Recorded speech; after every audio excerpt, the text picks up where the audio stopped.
Star Trek, the motion picture, was written by Harold Livingston, based on the original story by Alan Dean Foster, and was directed by Robert Wise, who also directed classics like The Sand and Pebbles, The Day the Earth Stood Still, and of course, West Side Story. Ever since the motion picture was released, it has never gained any type of acclaim from either the audience or the critics. Every film rating site gives the film a middling score at best, although the film has gained somewhat of a small following recently. But almost everyone says that the film has a snail's pace, and that the visuals on screen overshadow the story or characters. Today I just want to give you my personal opinion about the film, and why I personally really like this flick. This is Star Trek, the motion picture.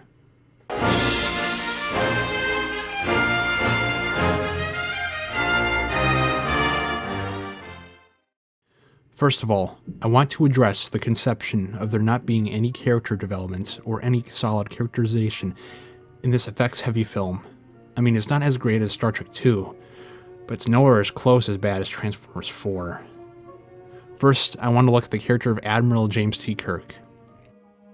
When we see him for the first time in this film, he's given a pretty awesome intro after being off-screen for a decade.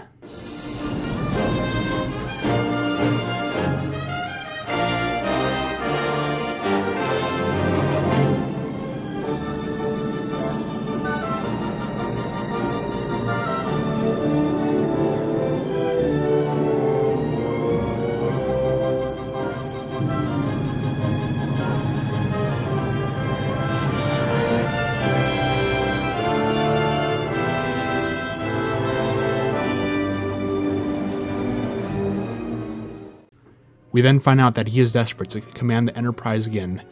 After hearing about the mysterious cloud that is approaching Earth, it's clear that when he accepted his promotion to the rank of Admiral, that it was a mistake for him, and that by temporarily taking the ship from Decker would help alleviate that somewhat.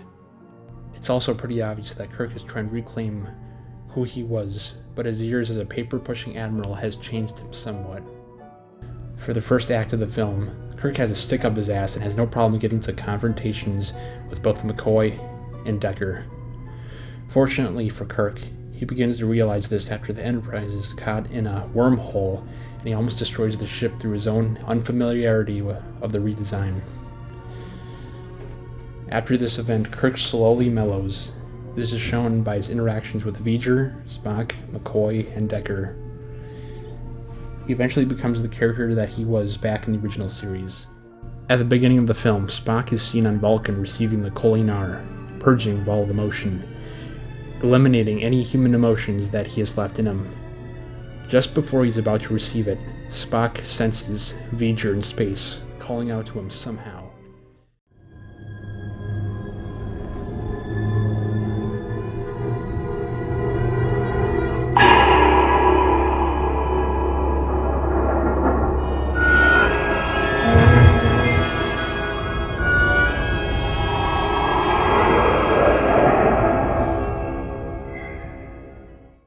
This leads him to abandon what he's been trying to achieve on Vulcan, to join his old friends on the Enterprise to investigate what the mysterious cloud is exactly. Spock comes to the realization that logic itself is not the answer in trying to be the best individual he can possibly be, but to rather have a good combination of human feelings, emotions, and logic, of course. Now, Dr. McCoy doesn't have as strong of a character arc as Spock and Kirk.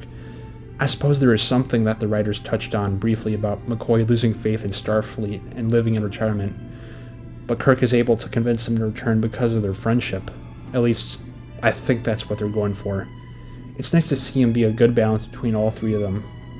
It's been said that before that Kirk is the man of action and emotion, Spock is the illogical one, and McCoy is the ethical one of the trio. The character dynamic is still here in the film, and it includes some cool moments between all of them.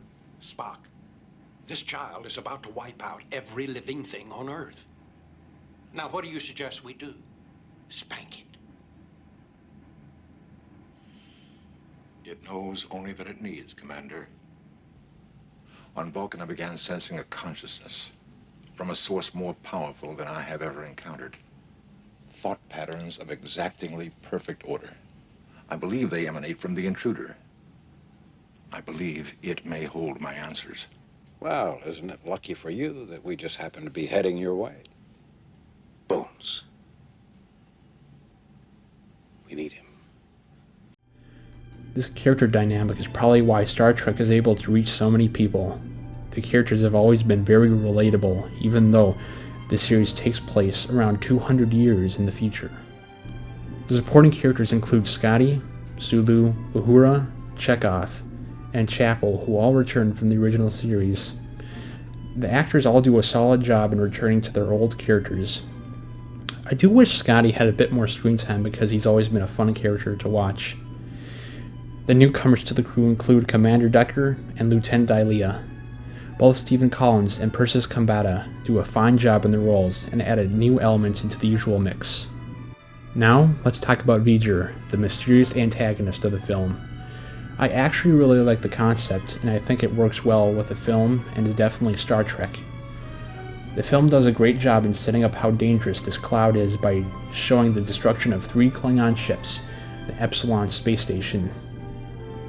The film's tone is kind of dark and serious as well, with almost every scene leading up to the first confrontation, acknowledging how the cloud needs to be stopped before it reaches Earth.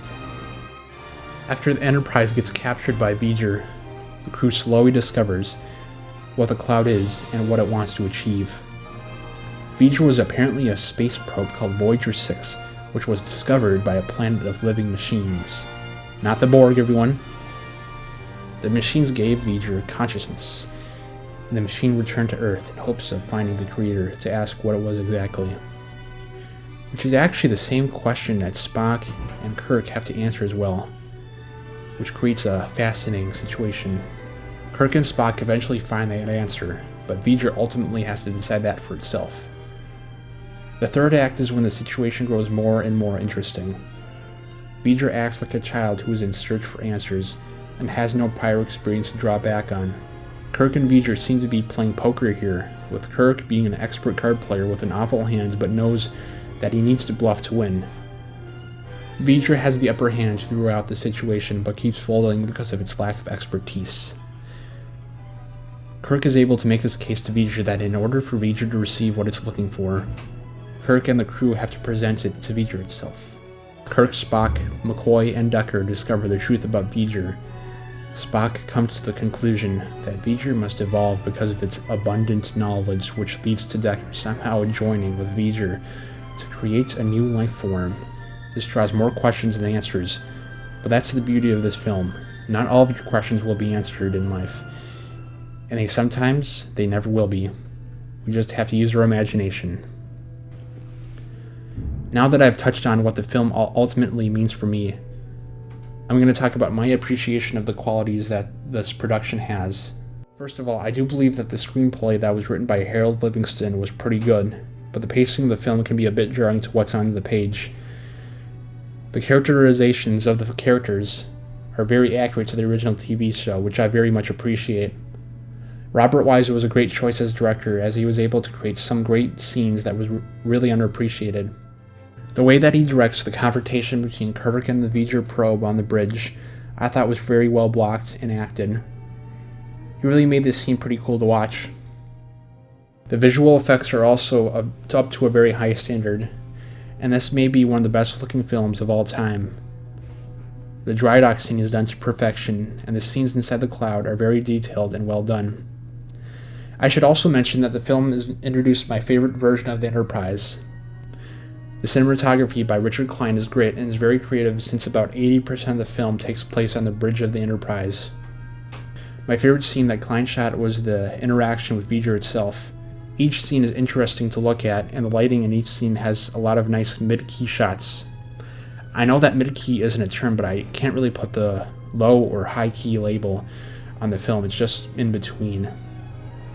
The color in this film is actually kind of cool, with a lot of grays, blues, whites, and beige even. This might have been to stay consistent with the then contemporary sci-fi films at that time. I do believe Star Wars Episode 4 had a similar color scheme to it. I do really like it though, and the budget on this film helps the color stand out. The production design includes some nice sets, which include a new bridge, engineering deck, and the corridors in the Enterprise have a nice design to them. One thing that I hate about this film is the costumes. The uniforms look like pajamas, and the uniforms look like pajamas. And I would just prefer them to stick with the originals. One last thing I want to mention is that Jerry Goldsmith's score is my absolute favorite in film history. The opening theme is exciting, the love theme is beautiful, and the music that features V'ger as the subject are awesome and sound mysterious and perplexing. It's just a really wonderful score, and I have the LP record back at home. Overall, the film is underappreciated and should be looked at again, since there hasn't been a Star Trek film or show even as thought-provoking as this in quite some time. This film isn't perfect by any means, but I do think that there's more going on here than most realize. Mr. Sulu, ahead warp 1. Warp 1, sir. Heading, sir? Out there. That away.